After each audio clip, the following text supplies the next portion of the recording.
Taliban's conquest of Afghanistan and the subsequent invitation of bin Laden to Kandahar was an unexpected turn of events for al-Qaeda. This is evident from internal al-Qaeda correspondence from that period. In a letter written probably in around mid-1997, Abu Hafs states, "Conditions in Afghanistan have developed in an unexpected way." He goes on to describe the history of the Taliban movement and their strengths and weaknesses. Although he points out some weaknesses, such as the Taliban's lack of sufficient administrative, organizational, and political experience, there is little doubt that al-Qaeda's overall impression of the Taliban at this point is positive. Quote, "Thank God our relationship with the Taliban is excellent. The Saudi Council and the Pakistanis came at the behest of the Americans, and they asked the Taliban to hand us over. The Taliban took a really excellent stand, even after the meetings with the press," end quote. The Taliban's welcoming attitude toward the Arabs in 1996 was no doubt an important factor in Abu Hafs' praise of the Taliban. The recurrent theme in his praise was the Taliban's adherence to Islamic law, from their implementation of hudud, punishments, to the banning of music and television. He also noted that Mullah Omar received the bayat, the oath of allegiance, of more than 1,500 Afghan scholars to become Emir al-Munnamin, Emir of the Faithful, that the Taliban leadership was comprised of individuals from different parties, not just one, apparently, to reassure the reader that the Taliban is not just another faction in the civil war.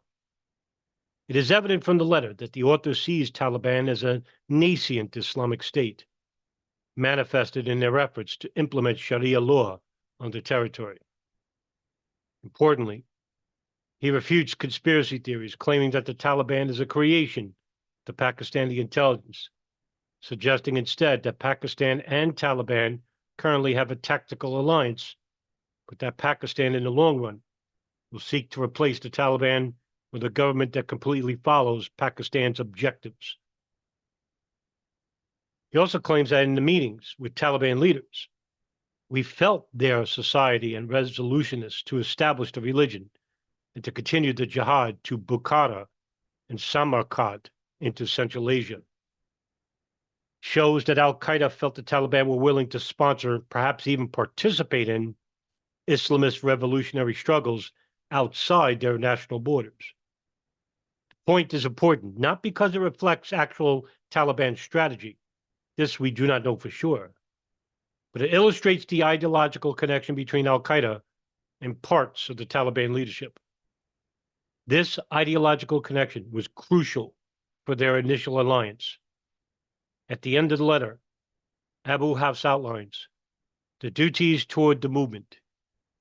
It is perhaps the most clearly formulated al-Qaeda vision for Afghanistan from this time period.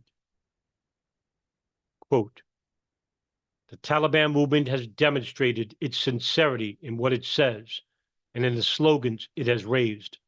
The movement is a capable Islamic entity, and it is possible that it can be a turning point for the betterment of the Islamic world. The movement needs a vision, and it needs support. It needs someone who will give it a military strategy, and it needs to build a military force which is suitable for the situation in Afghanistan. Perhaps this is an opportunity for the Islamic world, and the departure after that can be from the fortified base of Afghanistan, which nobody will dare to enter militarily ever again," end quote. Although the passage is open to some interpretation, it seems safe to assume that al-Qaeda wanted to strengthen the nascent Islamic State in Afghanistan, hoping it could be used as a launchpad for spreading Islamic revolutionaries everywhere. Shortly after bin Laden arrived in Afghanistan in 1996, he declared war on the United States. Bin Laden's anti-American sentiment had been building up over time, but bin Laden's expulsion from Sudan appears to have been the last straw.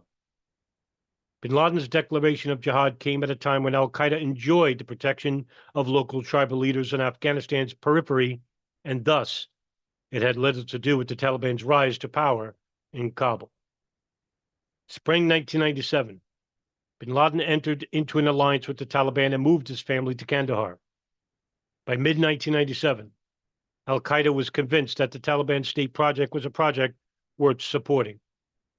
This was in line with the al-Qaeda's general philosophy of extending support to revolutionary Islamists and a continuation of what they had done in Sudan and Somalia between 1992 and 1996. Initially, bin Laden's offers of military and material assistance to the Taliban may have played into their decision to host him.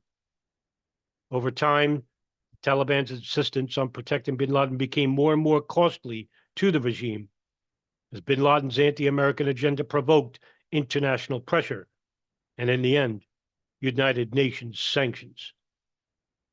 The next chapter looks at how the Taliban regime dealt with their troublesome guest, and how bin Laden, in the end, turned the situation to his and al-Qaeda's advantage.